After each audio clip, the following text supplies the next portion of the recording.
BBC বাংলার সান্ধ্য অধিবেশন প্রবাহতে আপনাদের স্বাগত। আজ আপনাদের সাথে লন্ডন স্টুডিও থেকে আছি মানসী বড়ুয়া। বাংলাদেশের সর্বশেষ গুরুত্বপূর্ণ আপডেট সংবাদে আপনাকে স্বাগত। শুরুতেই সংবাদ শিরোনাম, পরে বিস্তারিত। প্রথমে জানাবো আমাদের হাতে থাকা সর্বশেষ গুরুত্বপূর্ণ সবথেকে তাজা আপডেট সংবাদ। গ্রেপ্তারি পরোয়ানাপ্রাপ্তদের তালিকা বর্তমান ও সাবেক 23 সেনা কর্মকর্তা।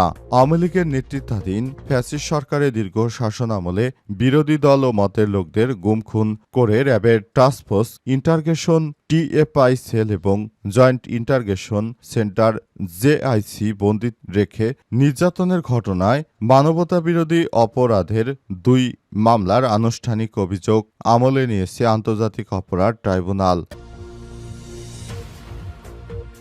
এরপর জানাবো আজ শেখ হাসিনার বিরুদ্ধে সাক্ষ্য দিবেন উপদেষ্টা আসিফ মাহমুদ। ক্ষমতাচ্যুত প্রধানমন্ত্রী শেখ হাসিনার বিরুদ্ধে আন্তর্জাতিক অপরাধ ট্রাইব্যুনালে আজ সাক্ষ্য দেবেন স্থানীয় সরকার, পল্লী উন্নয়ন ও সমবায় মন্ত্রণালয়ের উপদেষ্টা আসিফ মাহমুদ সজীব ভুঁইয়া। আজ নিজের ভেরিফাইড ফেসবুক পোস্টে দেয়া এক স্ট্যাটাসে এসব তথ্য তিনি জানিয়েছেন। এদিন জুলাই আগস্ট আন্দোলনে রাজধানীর চানখারপুলে 6 জনকে হত্যার ঘটনা ঘটে। এদিকে 7 বছর পর শহীদ জিয়ার কবর জিয়ারত করলেন বেগম খালেদা জিয়া। দীর্ঘ প্রায় 7 বছর পর বাংলাদেশ জাতীয়তাবাদী দল বিএনপির প্রতিষ্ঠাতা ও সাবেক রাষ্ট্রপতি শহীদ জিয়াউর রহমানের কবর জিয়ারত করেছেন দলটির চেয়ারপারসন ও সাবেক প্রধানমন্ত্রী বেগম খালেদা জিয়া। আজ রাজধানীর শেরেবাংলা নগরস্থ শহীদ রাষ্ট্রপতি জিয়াউর রহমানের কবরে পৌঁছান তিনি। সেখানে গাড়িতে বসেই পবিত্র কোরআন তিলাওয়াত, সূরা ফাতিহা পাঠ এবং দোয়া মোনাজাতে অংশ নেন বেগম খালেদা জিয়া। জানাবো স্থানীয় সরকার বিশেষজ্ঞ তোফায়েল আহমেদের মৃত্যুতে প্রধান উপদেষ্টা শোক। স্থানীয় সরকার বিশেষজ্ঞ ও গবেষক, স্থানীয় সরকার বিষয়ক সংস্কার কমিশনের সাবেক সদস্য অধ্যাপক তোফায়েল আহমেদের মৃত্যুতে গভীর শোক ও দুঃখ প্রকাশ করেছেন প্রধান উপদেষ্টা প্রফেসর ড মোহাম্মদ ইউনূস। এক শোক বার্তায় প্রধান উপদেষ্টা বলেন, অধ্যাপক তোফায়েল আহমেদ ছিলেন এক বাংলাদেশীয় সরকার ব্যবস্থা নিয়ে গবেষণার অনন্য অগ্রদূত। তিনি নিষ্ঠার সঙ্গে 2024 সালে অন্তর্বর্তীকালীন সরকার গঠন করা স্থানীয় সরকার সংস্কার কমিশনের প্রধান হিসেবে দায়িত্ব পালন করেছেন। এবং সর্বশেষ জানাবো আপামর জনসাধারণের কাছে দিনের দাওয়াত পৌঁছে দিতে হবে বলেন অধ্যাপক মুজিবুর রহমান। দুনিয়ার কল্যাণের পাশাপাশি আখিরাতের কল্যাণ নিশ্চিত করার লক্ষ্যে জামাত ইসলামী কাজ করে যাচ্ছে। এদেশের মানুষের সত্যিকারের কল্যাণ ও মুক্তির জন্য ছাত্র জনতার ত্যাগ ও রক্ত অর্জিত এই বাংলাদেশকে সামনে এগিয়ে নিতে হলে জামাত ইসলামকেই বেছে নিতে হবে বলে মন্তব্য করেছেন তিনি। প্রিয় দর্শক, এতক্ষণ শুনছিলেন সংবাদ শিরোনাম, এবারে বিস্তারিত। তবে তার আগে বন্ধুরা অনুরোধ থাকবে এই সংবাদটিতে একটি লাইক দিন। এই চ্যানেলে আপনি নতুন হয়ে থাকলে আমাদের সংবাদটি দেখতে দেখতে চ্যানেলটি সাবস্ক্রাইব করে রাখুন। কমেন্ট করে বন্ধুরা আপনার মূল্যবান মতামত জানিয়ে দিন আপনি বিশ্বের কোন দেশ থেকে বা বাংলাদেশের কোন স্থান থেকে আমাদের সংবাদটি দেখছেন এবং শুনছেন। এবারে বিস্তারিত। মানবতাবিরোধী অপরাধ গ্রেপ্তারি পরোয়ানা তালিকায় বর্তমান ও সাবেক 23 সেনা কর্মকর্তা।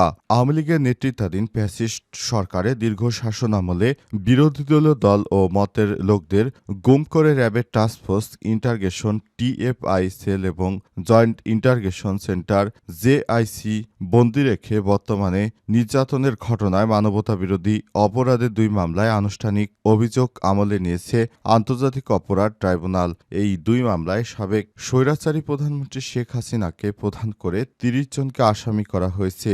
এই মামলাতেই শেখ হাসিনা এবং সাবেক নিরাপত্তা উপদেষ্টা তারিক আহমেদ সিদ্দিকীর নাম রয়েছে, অর্থাৎ প্রকৃত আসামির সংখ্যা 28। আসামিদের বর্তমান সাবেক 23 কর্মকর্তাদের বাইরে রয়েছে 5 বেসামরিক নাগরিক। তারা হলেন শেখ হাসিনা সাবেক স্বরাষ্ট্রমন্ত্রী আসাদুজ্জামান খান কামাল এবং সাবেক আইজিপি ও র্যাবের ডিজি বেনজির আহমেদ, র্যাবের সাবেক 2 ডিজি পুলিশ কর্মকর্তা এম খুরশিদ হোসেন এবং ব্যারিস্টার মোহাম্মদ হারুনুর রশিদ। বুধবার ট্রাইব্যুনাল 1-এর চেয়ারম্যান বিচারপতি মোহাম্মদ গোলাম মোর্তজা মজুমদারের নেতৃত্বাধীন 3 সদস্যের বিচারিক প্যানেল এই অভিযোগ আমলে নেন। সেই সঙ্গে আসামিদের বিরুদ্ধে গ্রেপ্তারি পরোয়ানা জারি করেন। আসামিদের আসামিদের মধ্যে 23 সামরিক কর্মকর্তা হলেন শেখ হাসিনা, সাবেক নিরাপত্তা উপদেষ্টা মেজর জেনারেল অবসরপ্রাপ্ত তারিক আহমেদ সিদ্দিক, ডিজিএফআইয়ের সাবেক 5 মহাপরিচালক lieutenant general Mohammad Akbar Hossain, major general Saiful Abedin, lieutenant general Saiful Alam, lieutenant general Ahmed Tabrez Shams Chowdhury ও মেজর জেনারেল হামিদুল হক।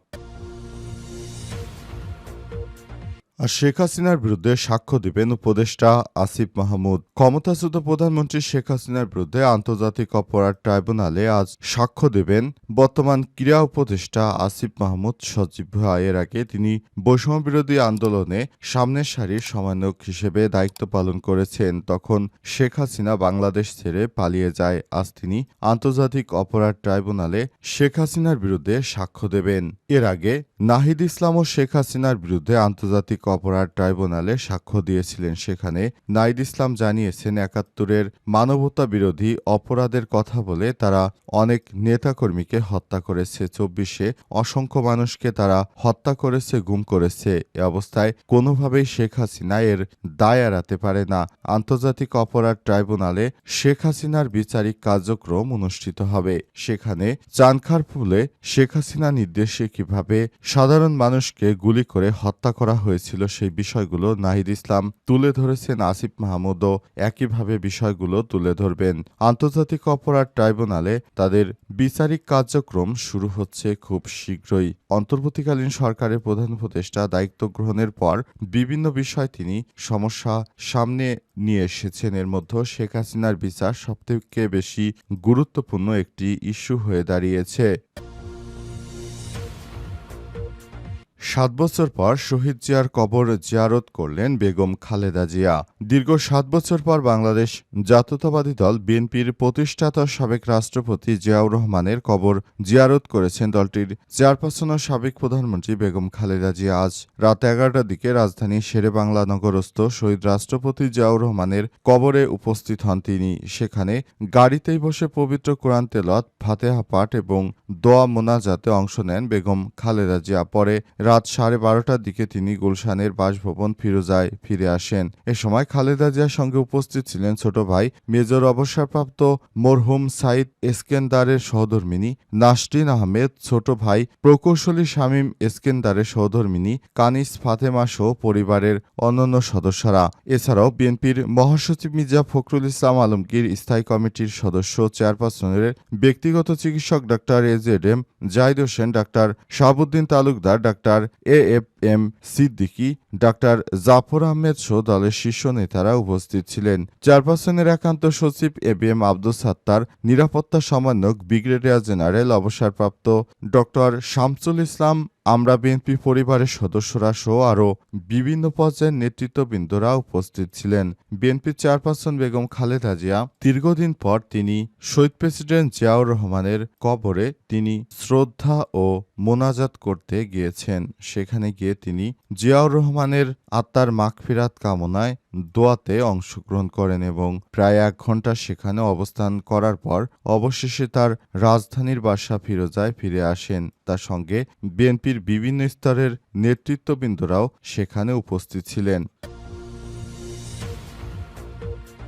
স্থানীয় সরকার বিশেষজ্ঞ তোফায়েল আহমেদের মৃত্যুতে প্রধান উপদেষ্টা শোক। স্থানীয় সরকার বিশেষজ্ঞ ও গবেষক, স্থানীয় সরকার বিষয়ক সংস্কার কমিশনের সাবেক সদস্য অধ্যাপক তোফায়েল আহমেদের মৃত্যুতে গভীর দুঃখ ও শোক প্রকাশ করেছেন প্রধান উপদেষ্টা প্রফেসর ডক্টর মোহাম্মদ ইউনূস। এক শোক বার্তায় প্রধান উপদেষ্টা বলেন, অধ্যাপক তোফায়েল আহমেদ ছিলেন বাংলাদেশের স্থানীয় সরকার ব্যবস্থা নিয়ে গবেষণার অন্যতম অগ্রদূত। তিনি অত্যন্ত নিষ্ঠার সঙ্গে 2024 সালে অন্তর্বর্তীকালীন সরকার গঠন করা স্থানীয় সরকার সংস্কার কমিশনের প্রধান হিসেবে দায়িত্ব পালন করেছেন। তিনি স্থানীয় সরকার ব্যবস্থার উন্নয়নে গঠনমূলক ও বাস্তবসম্মত প্রস্তাবনা দিয়েছেন, যা অত্যন্ত প্রাসঙ্গিক। প্রধান উপদেষ্টা আরও বলেন, অধ্যাপক তোফায়েল আহমেদ স্থানীয় সরকার ও সমবায় বিষয়ক একজন লব্ধ প্রতিষ্ঠা গবেষক ও লেখক। তিনি সারা জীবন দেশের প্রশাসনিক বিকেন্দ্রীকরণ, জবাবদিহিতামূলক স্থানীয় সরকার ব্যবস্থা ও গণতান্ত্রিক শাসন ব্যবস্থায় নিবেদিত ছিলেন। স্থানীয় সরকার ও রাজনৈতিক বিষয়ে বাংলা ইংরেজি মিলিয়ে প্রায় সব রকমের ব্যবস্থা তিনি গ্রহণ করেছেন।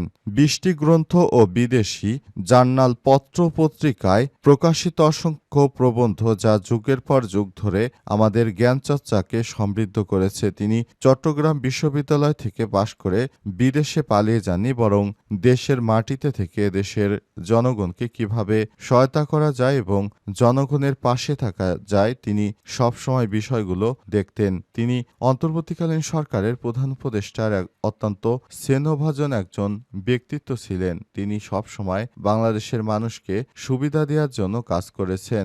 অন্তর্বর্তীকালীন সরকারের প্রধান উপদেষ্টা তাই তার মৃত্যুতে শোক জ্ঞাপন করেছেন।